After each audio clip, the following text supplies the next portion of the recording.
السلام عليكم soo dhowow mar kale daawadee maanta waxaan doonayaa inaan ku sharxo filim la yaab leh balse aad u xiiso badan oo lagu magacaabo Symbol ka hor intaan u gudagalin muuqaalka daawade in badan waad iga fakatee bal isku day inaad ka jawaabto su'aashan waa maxay shay gurigaaga kaa wadi kara kuna geyn kara shaqadaada haddana kaa soo celin kara isagoon weli meeshiisii ka dhaqaaqin aad bay ii xiiso gelinaysaa inaan arko jawaabtaada hana iloowin in jawaabtaada aad ku qorto qaybta kommentiga aynu u soo laabana muuqaalkeenna bilowga filimkan waxaan aragnaa in Jabaaniis oo ka soo kacaya hurdo mise markiiba waxa uu ka war helayaa isagoo dhex jiifa qol faaruq oo wada xiran yacni aan lahayn irid iyo daaqad looga baxo ninka waxaa lagu magacaabaa gaab in cabaara kadib markii uu soo istaago waxa uu eegayaa darbiyadiisi uu uga helo meel uga baxsado laakiin sikadiisa gaab markiiba waxa uu arkayaa batoono yar oo ka soo tagtaagan darbiga mise markii uu riixaba waxa uu ka war helayaa inay u soo baxayaan boombala caruur ah laakiin sikana yar kadib mid walba oo ka mid ah boombaladii waxa uu ku xaroonayaa meeshii uu ka soo baxay waxaana loo tilmaamayaa inuu ka soo gudbay imtixaankiisii ugu horeeyay kaasi oo ahayn marka hore indhihiisa uu wax ku arko gaab oo jahwaraysan markiiba waxa uu dareemayaa ur qolka dhexdiisa ah mise wuxuuba bilaabayaa qaylo zaa'ida isagoo oo dalbanaya caawimaad laakiin qayladiisu waxba uma soo kordhinayso maadaama cidina aysan agtiisa ka dhoweyn sida iska cadna isagoo niyajabsan waxa uu bilaabayaa inuu si falaada iskaga riixo batoonadii kasoo tagtaagnaa darbiga laakiin marba midka uu riixo waxa u soo dhacaya shay sida brush microphone iyo geed ilaa xitaa uu u soo dhaco oo u soo baxo istakiin laakiin isagiina markan waxa uu si kisa usii riixayaa batonkii ilaa ay u soo tira bataan wuxuuna xaqiiqsanayaa in batonkii uu riixaba uga soo dhexbaxaya hal shay haddii uu mar kale ku celiyay inuu u soo laabanayo isla shayga laakiinse mar qura isagoo riixay mid ka mid ah batoonadii waxa uu soo baxaya gaariga yar ee lagu soo adeegto ama lagu soo dukaamaysto iyo sidoo kale dhalo balse gaab oo aad u careysan markiiba waxa uu haddana bilaabayaa inuu jabiyo qalabyadii u soo baxay isagoo weliba si aada u qaylinaya wuxuuse wakhtigiis guraba waxaa soo wareegtay maalmo gaabse weli waxa uu ku jiraa qolkii isagoo ay ka muuqato daruuf iyo baahi zaa'id ah waxaase uu iska dhex jiifaa bartamaha qolka maalin isagoo weli ku jira meeshii waxa uu iska riixayaa batoonadii si ay uga soo baxaan wax uun laakiin si lama filaana isagoo riixay baton waxa uu arkayaa cunto markiiba waxa uu soo cararayaa dhinaceeda nasiib xumas waxa uu ogaanayaa inay tahay cuntadii ugu necbaa mar kale waxa uu bilaabayaa inuu si aada u qayliyo laakiinse weli waa sidiisi oo waxba umaysan soo kordhin waxa uu iska bilaabayaa inuu iska cuno cuntadii maadaama ay aad u hayso gaajo markii uu dhammeeyana wuxuu iska taabanayaa baton kale mar quras waxa uga soo dhexbaxayso dhala cabitaana oo ah kuwii uu aad ku xiiseynayo oo aad ku jeclaa markii uu isku hubsado waxa uu isku tuurayaa dhulka wuxuuse bilaabayaa inuu si kama iskaga riixo batoonadii si waxun ay ugu soo baxaan laakiin batonkii koowaadba markii uu riixo waxa uga soo dhexbaxaya oo kiyaalo isagoon meel kala deeyinba waxa uu bilaabayaa inuu gashado laakiin markii uu xirtaba lama filaan waxa uu arkayaa in mid ka mid ah batoonadii kasoo dhex taagnaa derbiga uu ku dhex jiro cunug wuxuu markiiba maanka gashanayaa in batonkaasi uu yahay kii uu ku baxsan lahaa isla markii uu riixo waxaaba isbedelaya midabka nalka oo noqonaya guduud sidoo kalena waxa uu soo muuqanaya tirooyin sii dhammaanaya gaab markiiba waxa uu dareemayaa naxtin isagoo ismoodsiinaya in marka tirooyinkan ay dhammaadaan ay shay un ku xigaan in yar kadib markii ay tirooyinkii dhammaadaanba qolkii waxaa ku daarmaya hawo halka xilligaana gaab uu la dhacayaba hurdo muddo dheer oo uu dhulka yaalay kadib gaab markii uu soo tooso waxa uu bilaabayaa inuu isku madadaaliyo qalabyadii dhex yaalay qolka sidoo kalena uu riixo batoonadii ilaa markii dambe uu u furmo albaab gadaale gaab oo ay xoogaa naftu ku soo noqotay waxa uu mar kale riixayaa batonkii si uu uga baxo albaabka nasiib xumase markii uu gacanta ka qaadaba batonkii albaabka uu isxirayaa gaab oo aan iswaalin markii haddana waxa uu bilaabayaa inuu riixo batoonadii ku xigay mise mar qura waxaaba qolkii orod ku soo galaya nin afrikaan ah weliba ka baxaya geeska kale gaab oo aad u naxsan mar kale waxa uu haddana riixayaa batonkii ku xigay mise waxaa haddana ku soo daadanaya biyo isagoo aad u yaaban haddana waxa uu ku soo noqonayaa batonkii albaabka si bal un uga baxo laakiin mar kasta oo uu gacanta ka qaado waxa uu noqonayaa sidii hore oo uu isxirayaa intaa kadib wuxuu haddana keenayaa fikrad ah in batonkii uu ku xiro xarig kadibna uu u cararo albaabka nasiib xumase kullama uu u dhowaado albaabkii uu isxirayaa intaa kadibna si walba ay noqoto gaab waxa uu haddana bilaabayaa inuu raadiyo xalkii uu uga bixi lahaa albaabka mar waxa uu raacayaa gaarigii yaraa kadibna waxa uu isugu riixayaa dhinacii albaabka laakiin si walba uu sameeyey ma awoodayo inuu ka baxo albaabka in yar kadib haddana waxa uu soo qaadayaa dhaladii si uu u kor saaro batonka nasiib xumase dhaladu ma lahan culays buuxa oo riixi kara batonka gaab markii waxaa ku soo dhacaysa fikrad ah in dhalada uu ka buuxiyo biyo kadibna uu kor saaro batonka mar allaale markii uu u soo dhawaado dhankii batonkii biyaha oo uu isdhaho riix si ay biyo u soo daataan waxa uu ka war helayaa in uusan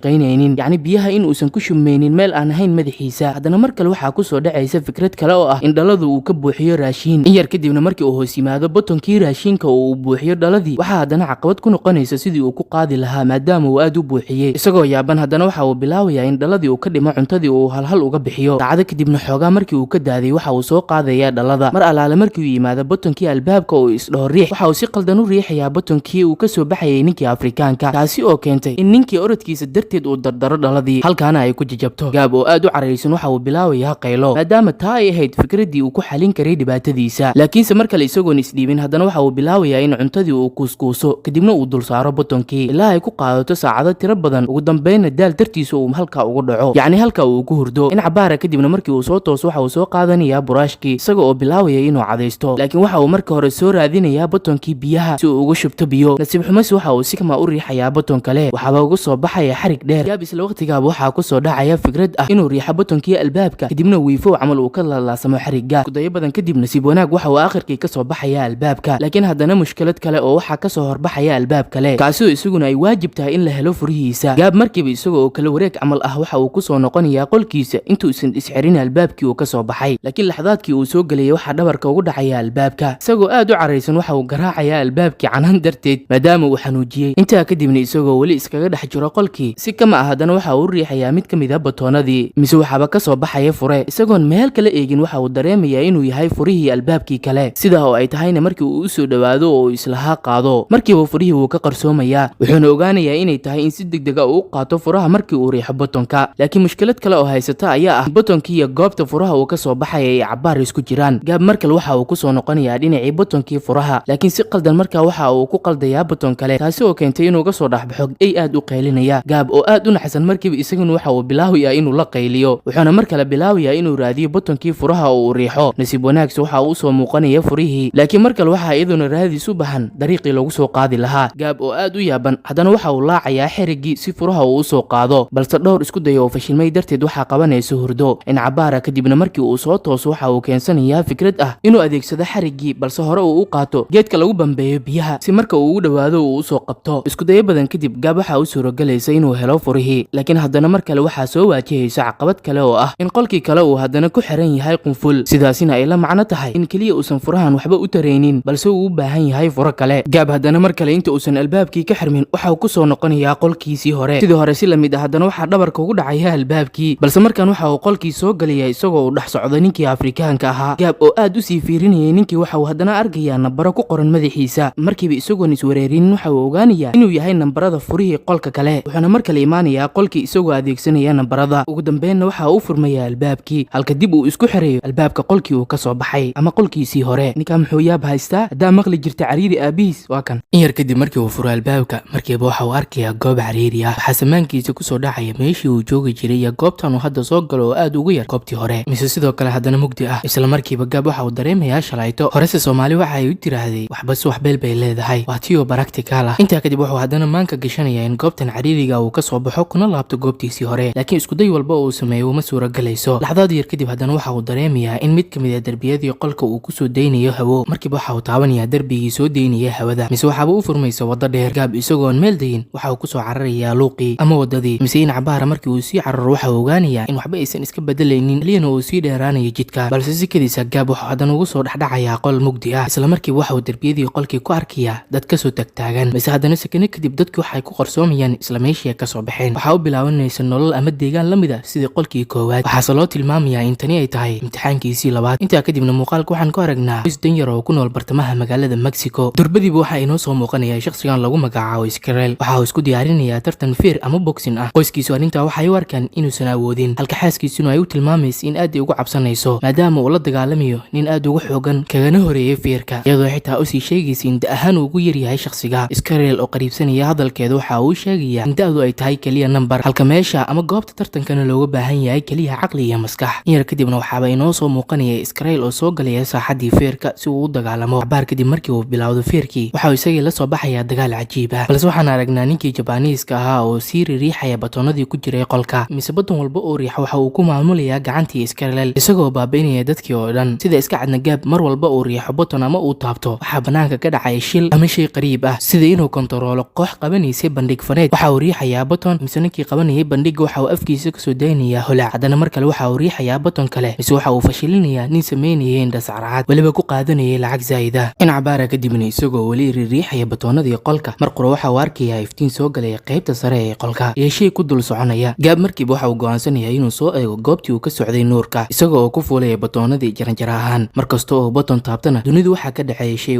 kulama uu sii raaco oo uu sii qabsado button waxa sii badanaya kaliya dhacdooyinkii ka dhacayay banaanka ama dunida kale ilaa gaab ugu dambeyn uu yimaado fooqa sare ee duleelka uu kasoo baxayay iftiinka mar alaaliyi markii uu yimaado goobta iftiinka gaab waxa uu sii raacayaa iftiinka isagoo u muuqanaya midda ahaanna sii weynaanaya laxdaad dheer kadibna ugu dambeyn waxa uu imaanayaa meeshii ugu sarreysay isagoo milicsanaya qariirad kale iyo caalam kale oo wada iftiimaya haddaba daawade waxaanu soo gaarnay gabagabada iyo gunaanudka mawduuceeni ama muuqaalkeeni maanta waxaa rajeynayaa in marka hore aad ka jawaabtay su-aasha muuqaalkana aad la wadaagi doonto ugu yaraan mid ka mid a saaxiibada si isagana uu daawado mahadsanid